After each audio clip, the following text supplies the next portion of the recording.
जिनको कठिनाइयों का सामना करना पड़ता है वो अपने आप को अभागा समझते हैं। उन्हीं परेशानियों, उन्हीं कठिनाइयों का सामना करते करते मैं काफ़ी मजबूत बन गया। सबसे पहला काम है कि सही दिशा को पहचानना, आपकी दिशा क्या है ना। और उसके बाद उस दिशा में ज़्यादा से ज़्यादा मेहनत करें। तो जो भी काम मिलता था उसी को खुशी खुशी करता था और उसी से सीखने की कोशिश करता था। कॉमेडी हो या ट्रेजेडी हो या कोई भी इमोशन हो, वो जीवन से आता है। कॉमेडी है लेकिन वो स्लैपस्टिक कॉमेडी नहीं है। सदानंद वर्मा वो शख्स हैं जिन्होंने खेती किसानी से लेकर पत्रकारिता के क्षेत्र में अपना लोहा मनवाया। अब वो हास्य कलाकार के हुए हैं। सीधे उनसे बात करते हैं कि किस तरह की रही उनकी जर्नी और अब वो अपना मुकाम को लेकर किस तरह से संतोष जताते हैं। ये बताइए, सबसे पहले ये कि जर्नी कैसे शुरू हुई आपकी, क्योंकि शुरू से आप कलाकार बनना चाहते थे या फिर बाद में ये फिर आपने ज्वाइन किया? मैं शुरू से कलाकार बनना चाहता था और मेरा नसीब अच्छा था कि मुझे बहुत ज़्यादा कठिनाइयों का सामना करना पड़ा।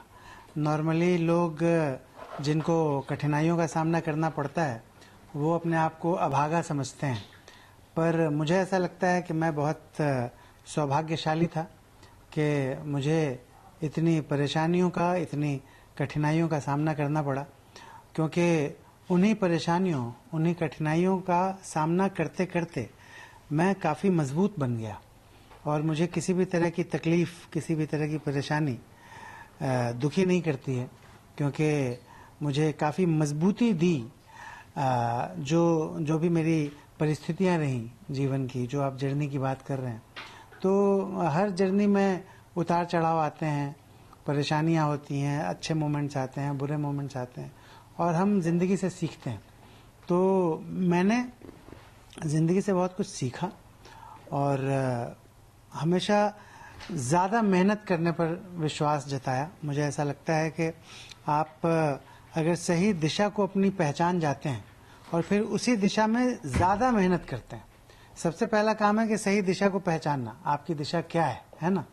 और उसके बाद उस दिशा में ज़्यादा से ज़्यादा मेहनत करें, है ना, एक्स्ट्राऑर्डिनरी हार्ड वर्क करें, तो ऊपर वाला जो है वो ज़रूर सुनता है, अपनी कृपा बरसाता है और कुछ ना कुछ अच्छा हो जाता है हमारे साथ। तो मैं शुरू से अपने आप को एक नेचुरल एक्टर मानता रहा हूँ, पर कभी भी मैं एक्टिंग को परस्यू नहीं कर पाया। उसकी वजह ये थी कि मेरे जो पारिवारिक हालात थे, जो मेरी आर्थिक स्थिति थी, वो उतनी अच्छी थी नहीं, तो काफ़ी परेशानियों का सामना करना पड़ता था। आर्थिक रूप से हम लोग कमज़ोर थे, तो इस वजह से जो मनचाहा काम था वो मैं नहीं कर पाता था। तो जो भी काम मिलता था उसी को खुशी खुशी करता था और उसी से सीखने की कोशिश करता था और कुछ ना कुछ सीखता था उससे। तो लगातार सीखता गया और आज आपको इंटरव्यू दे रहा हूँ। ये बताइए, जो जर्नी की बात आपने कही, बुक सेलिंग से लेके खेती किसानी तक के भी काम आजमाया, पत्रकारिता भी की और अब एक कॉमेडियन के रूप में आपकी पहचान हो गई है। तो ये जो जर्नी रही वो किस तरह से और संदेश देना चाहते हैं जो कि आपकी तरह बनना चाहते हैं या कॉमेडी या अभिनय की तरफ बढ़ना चाहते हैं उन लोगों को? देखिए, कॉमेडी जो है वो तो जीवन से ही आती है। कॉमेडी हो या ट्रेजेडी हो या कोई भी इमोशन हो, वो जीवन से आता है। मैं अपने आप को कॉमेडियन नहीं मानता हूँ, मैं एक एक्टर हूँ।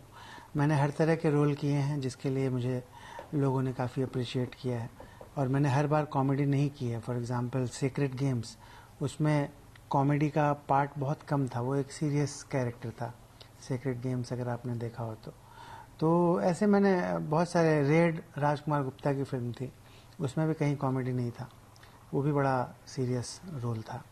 तो सीरियस रोल भी, इवन अपहरण में भी कॉमेडी है लेकिन वो स्लैपस्टिक कॉमेडी नहीं है। मैं अपना चेहरा नहीं बना रहा हूँ जैसे भाभी जी मैं बनाता हूँ, कई बार ये सब करता हूँ, वो सब मैंने अपहरण में नहीं किया है। अपहरण में मैं एकदम नेचुरल, जैसे आपसे भी बात कर रहा हूँ, एकदम नेचुरल हूँ। तो मैं एक एक्टर हूँ जो कि हर तरह का कैरेक्टर कर सकता है, हाँ। और जो इमोशंस हैं वो जिंदगी से ही आते हैं, चाहे वो ट्रेजेडी हो चाहे वो कॉमेडी हो, कुछ भी, है ना, वो जिंदगी से आते हैं। तो क्योंकि मैंने अपनी जिंदगी में बहुत कुछ उतार चढ़ाव देखा, इसीलिए मैं बोलता हूँ कि मैं अपने आप को भाग्यशाली समझता हूँ कि मुझे बहुत तरह के हालात का सामना करना पड़ा, अलग अलग सिचुएशंस को फेस करना पड़ा, तो उससे सीखा मैंने, है ना। और ज़्यादा काम किया, ज़्यादा मेहनत की, सोया कम, मेहनत ज़्यादा की। तो बेसिकली किसी को भी अगर एक्टर बनना है तो उसको जीवन से सीखना चाहिए और ज़्यादा काम करना चाहिए और अपनी स्ट्रेंथ को समझना चाहिए। आजकल तो वैसे भी बहुत सारे प्लेटफॉर्म्स हैं, बहुत सारे परफॉर्मर्स हैं जिनका परफॉर्मेंस आप फ्री में देख सकते हैं। आज से 30 साल पहले ऐसा नहीं था, आपको टिकट खरीदना पड़ता था, पैसे खर्च करने पड़ते थे, तब जाके आप किसी का परफॉर्मेंस देख पाते थे, है ना। तो आजकल वैसा नहीं है, आजकल बड़े बड़े स्क्रीन्स जहाँ देखो वहाँ पे मिल जाएंगे। बहुत सारे प्लेटफॉर्म्स हैं, फ्री में आप बहुत कुछ कंटेंट कंज्यूम कर सकते हैं और सीख सकते हैं। फ्री के ट्यूटोरियल्स हैं। मैं जिस ज़माने में सीखता था, लाइव से सीखता था, उस समय फ्री के ट्यूटोरियल्स नहीं हुआ करते थे। आजकल आपको कुछ भी सीखना है, आप तुरंत किसी भी ऑनलाइन इंटरनेट पर जाइए और आप सीख लेते हैं कुछ भी फ्री में, है ना। तो आजकल जो है वो आपको अपनी प्रतिभा को बहुत अच्छे से निखारने का ज़्यादा अवसर है, क्योंकि आपको ज़्यादा खर्च नहीं करना है, आपको किसी गुरु के पैर नहीं पकड़ना है कि सिखा दो, है ना। अब वो गुरु शिष्य परंपरा जो है वो खत्म हो चुकी है। अब सब कुछ इंटरनेट पे आ गया है और आप कुछ भी सीख सकते हैं। इंटरनेट ही गुरु बन गया है। इंटरनेट ही गुरु बन गया। कौन सा ऐसा किरदार रहा जिसको सानंद जी ने मानते हैं कि उन्होंने उसको जो किरदार है उसने सानंद जी को एक अलग से पहचान दी?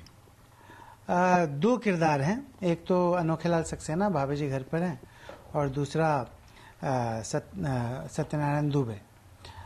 तो जो दुबे जी का कैरेक्टर है वो भी मुझे बहुत ज़्यादा अच्छा लगता है और सभी दर्शकों को बहुत अच्छा लगता है, अपहरण का जो किरदार है, क्योंकि भाभी जी के 2500 एपिसोड कर चुका हूँ मैं, लेकिन अपहरण के 12 एपिसोड सिर्फ किए। लेंथ वाइज दोनों सेम है, जो एक एपिसोड का लेंथ होता है वो अपहरण का भी जितना लेंथ है उतना ही लेंथ भाभी जी का है।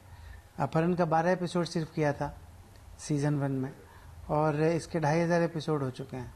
बावजूद इसके जितने लोग मुझे सक्सेना जी के रूप में पहचानते हैं भाभी जी से, उतने ही लोग अपहरण के दुबे के रूप में भी मुझे पहचानते हैं। जिस तरह से लोग आई लाइक इट बोलते हैं कहने के लिए, उसी तरह से हु इज योर डैडी भी बोलते हैं, जो कि अपहरण में था, है ना। हमारे दर्शकों के लिए कुछ ऐसे जो आपकी खास जो आपके डायलॉग्स हैं वो अगर कहना चाहें तो। हाँ, मैं एक ये सबसे पहले जो कि सबसे ज्यादा पॉपुलर है, भाभी जी घर पर हैं, आई लाइक इट।